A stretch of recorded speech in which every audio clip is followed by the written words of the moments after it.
Сәлеметсіздер ме қыздар? Біз бүгін сырный шарики дайындаймыз. Ол үшін бізге 200 грамм үлкен теркадан өткізілген кома сыры, 80 грамм ұн және 2 жұмыртқа керек болады. Ең алдымен сырымызды үлкен ыдысқа салып, үстінен 2 жұмыртқаны саласыздар. Барлығын қолмен араластыра бересіздер, қыздар.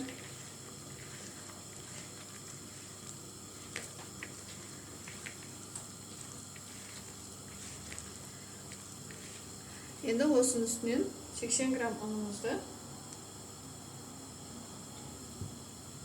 салып, однородная масса болғанша біраз араластырамыз.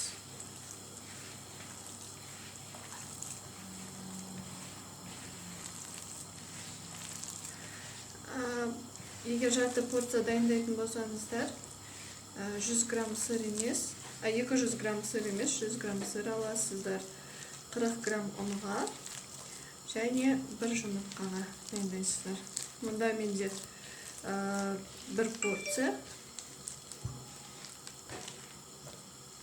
Міне, дайын болды. Енді осы массамызды бөлек тарелкаға думалақтамайсыздар, жай ғана былай жаңағы жаңғақтың формасын келтіріп осылай жасап шығасыздар.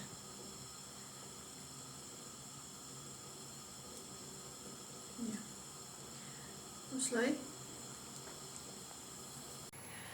Міне қыздар, біздің шариктеріміз 30 минут морозильникте тұрды. Енді осыны алып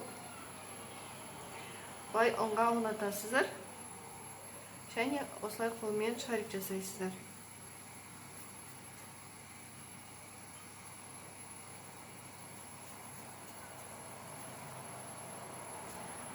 Шариктеріміз дайын. Енді майымызды алдын ала қыздырып қоямыз. Бірақ қатты отқа емес, орташа отта пісіріп аламыз. Қызып тұрған майымызға қыздар бірінші біреуін салып көресіздер. Барлығын бірге салмайсыздар, ақырын екеу-үшеулеп пісіріп аласыздар.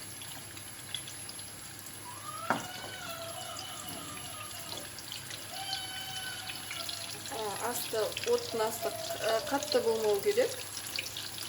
Орташа отта. Екі беті қызарғанша пісіресіздер.